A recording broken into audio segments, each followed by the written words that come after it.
ओम शांति। महिला ई कॉन्फ्रेंस के इस सत्र का विषय है महिलाओं का सर्वांगीण विकास।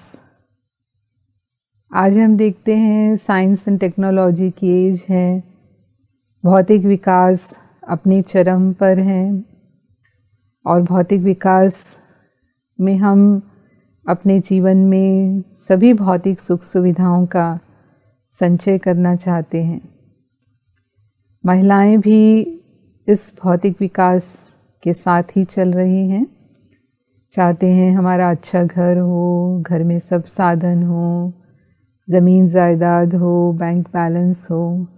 और इसके कारण आज मनुष्य की भागदौड़ की ज़िंदगी है और इस भागदौड़ की ज़िंदगी ने उससे तनाव दिया है, चिंताएं और भय दिया है और उसका असर हमारे स्वास्थ्य पर भी पड़ता है। अगर शारीरिक स्वास्थ्य की हम बात करते हैं तो महिलाएं अगर स्वस्थ रहती हैं तो वो अपने परिवार के सदस्यों के स्वास्थ्य की भी बेहतर देखभाल कर पाती हैं। स्वास्थ्य में हमें संतुलित भोजन लेना चाहिए, जिसमें भोजन के सभी अवयव पर्याप्त मात्रा में हों, विटामिन्स हों, मिनरल्स हों। रोज़ अच्छी गहरी नींद करें, व्यायाम करें, तो इसके लाभ से हम स्वस्थ रहते हैं। लेकिन अगर हम शरीर की बात करते हैं तो महिलाओं का ध्यान अपने शारीरिक सौंदर्य पर भी रहता है और आज हम देखते हैं कि इसके कारण ही जगह जगह पर ब्यूटी पार्लर खुले हुए हैं। तो महिलाएं जो हैं वो फैशन के द्वारा या सौंदर्य प्रसाधनों के द्वारा अपने व्यक्तित्व को प्रभावशाली बनाने की कोशिश करती हैं। कुछ हद तक वो उसमें सफल भी रहते हैं। आज हम देखते हैं कि इतनी बड़ी सौंदर्य की इंडस्ट्री है, उसका कारोबार है। हर साल ब्यूटी कॉन्टेस्ट होता है जिसमें मिस इंडिया, मिस यूनिवर्स चुने जाते हैं और वो अंतर्राष्ट्रीय स्तर पर प्रसिद्ध भी होते हैं। लेकिन जो सौंदर्य है वो वास्तव में हम कहेंगे तभी तक व्यक्ति सुंदर लगता है जब वो आंतरिक रूप से प्रसन्न रहता है, उसके अंदर आत्मविश्वास है, तो उसके मुख पर उसकी कांति होती है। लेकिन बाहर से सुंदर और अगर कोई मन से कुरूप है, अगर उसके मन में ईर्ष्या, द्वेष, घृणा है, तो थोड़े समय में ही फिर ये भ्रम टूट जाता है। और वास्तविक जो सौंदर्य है वो गुणों का ही सौंदर्य है, या हम कहेंगे चरित्र की जो सुंदरता है वो स्थायी सुंदरता है। तो महिलाओं को विशेष रूप से केवल बाह्य सौंदर्य नहीं लेकिन अपने आंतरिक सौंदर्य के विकास का भी प्रयास करना चाहिए। मानसिक, बौद्धिक और भावनात्मक विकास ये भी हमारे जीवन के अन्य पहलू हैं।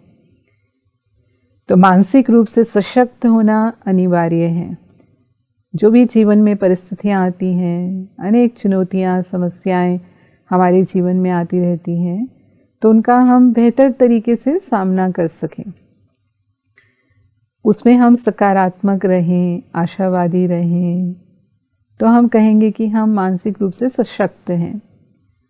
लेकिन अगर हम उन परिस्थितियों का सामना नहीं कर पाते, कई बार टूट जाते हैं, मुश्किल जीवन में जब स्थितियां उत्पन्न होती हैं, निराश हो जाते हैं, हताश हो जाते हैं, तो कई बार डिप्रेशन में भी चले जाते हैं। तो इसका मतलब हमें अपने मन को हम कहेंगे नियंत्रण करने की और मन को सशक्त करने की आवश्यकता है और उसके लिए हमें विधियां अपनानी चाहिए जो आध्यात्मिक ज्ञान या हम कहेंगे योग अभ्यास करना, वो हमारे मन को सशक्त बनाता है। इस ईश्वरीय विश्वविद्यालय में जो भाई बहनें आते हैं वो इसका अभ्यास प्रतिदिन करते हैं। ऐसे ही बौद्धिक विकास हम देखते हैं, आज महिलाएं शिक्षा प्राप्त कर रही हैं, वो समाज के सभी क्षेत्रों में कार्य कर रही हैं। आज उनको अवसर मिले हैं तो उन्होंने अपनी योग्यता का बेहतर प्रदर्शन किया है। लेकिन अगर वो कार्य करते हैं, वो बौद्धिक रूप से अपने आप को बेहतर समझते हैं, लेकिन इसका अर्थ ये नहीं कि जो उनके नैसर्गिक गुण हैं, जो प्रकृति प्रदत्त गुण हैं, उनकी वो अवहेलना करने लगें। क्योंकि इससे कई बार दिखने में आता है कि पति पत्नी दोनों ही उच्च पद पर कार्य करते हैं, तो फिर उनमें अहम का टकराव शुरू हो जाता है और इसके कारण परिवार टूटते हैं। तो जो एक माँ के गुण हैं, एक महिला के गुण हैं कि उसमें त्याग, सेवा भावना होती है, ममता, करुणा, स्नेह की भावना होती है, उसको उसे बनाए रखना है, तो फिर परिवार में वो संतुलन बना रहता है। तो वो अपने परिवार की जिम्मेवारियों को भी बेहतर तरीके से निभा पाती है। आज समय की मांग है कि वो भले समय के साथ चले, आज कार्य करने की आवश्यकता है तो अवश्य कार्य करना चाहिए, लेकिन वो संतुलन बना रहे। ऐसे ही भावनात्मक रूप से स्थिरता में हम देखते हैं कि कई बार अगर वो बहुत जल्दी भावुक हो जाते हैं, किसी ने कोई बात कही और उसके मन पर उनका असर आ जाता है, तो दुखी हो जाती हैं, परेशान होते हैं, कई दिनों तक उसका असर उनके मन पर चलता रहता है। यहाँ भी वो स्थिति बनती है कि कोई ना कोई हीन भावना उनके मन में आने लगती है। तो ये जो प्रभाव हैं अगर लंबे समय तक रहते हैं तो फिर वही डिप्रेशन की स्थिति होती है, रोना आता है उनको। अगर वो किसी के सामने नहीं बोल सकते हैं तो कई बार फिर उस समय तो चुप रह जाते हैं, लेकिन फिर पीछे छुपकर रोते हैं। तो ऐसे नहीं कि अपनी भावनाओं को दबाना है, दबाना भी नहीं है, उन्हें हम प्रत्यक्ष करें, लेकिन सही समय पर सही रूप से हम प्रेम से अपनी बात कहें, हम शांति से अपनी बात कहें, अपनी भावनाओं को व्यक्त करें। लेकिन अगर हम इस तरह से घुटते रहेंगे, अगर भावुक हो जाते हैं, तो फिर ये स्थिति उत्पन्न होती है, तो निश्चित रूप से उसके शारीरिक स्वास्थ्य पर भी बुरे प्रभाव पड़ते हैं। आज मेडिकल साइंस कहती है कि 80% बीमारियां जो होती हैं वो साइकोसोमैटिक होती हैं। लेकिन अगर हम आध्यात्मिक पहलू का भी ध्यान देते हैं, आध्यात्मिक पहलू में आता है कि हम आत्मचिंतन करें, आत्मावलोकन करें, अपना आत्मनिरीक्षण करें। तो जब हम आत्मचिंतन करते हैं तो हमें समझ में आता है कि हमारी कमियां कहाँ हैं, किन कमियों को दूर करके जीवन में वास्तव में हम उन्नति कर सकते हैं, हम आगे बढ़ सकते हैं। तो उसके लिए रोज़ अपने आप को समय देने की ज़रूरत है। फिर हम अध्यात्म में अपने आत्मा में अंतर्निहित शक्तियों और गुणों का विकास करते हैं।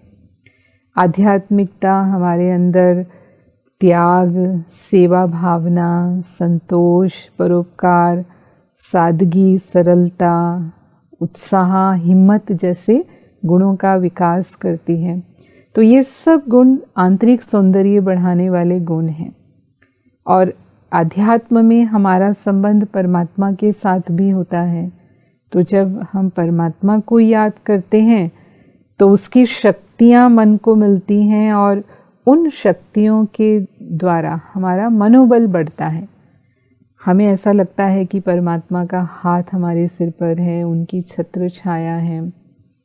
तो जो आत्मशक्ति बढ़ती है उससे हम परिस्थितियों का सामना सहज कर पाते हैं। तो प्रतिदिन यदि हम कुछ समय अपने लिए निकालते हैं, जैसे कि इस ईश्वरीय विश्वविद्यालय में सिखाया जाता है कि सुबह का 1 घंटा हम स्वयं के प्रति दें, तो महिलाएं भी अगर सवेरे थोड़ा सा समय से पहले उठ करके अपने लिए आध्यात्म का अभ्यास करेंगी, ध्यान करेंगे, योग अभ्यास करेंगे, तो निश्चित रूप से वो आध्यात्मिक रूप से सशक्त होंगे, तो मानसिक और भावनात्मक रूप से तो सतही सशक्त हो जाएंगे।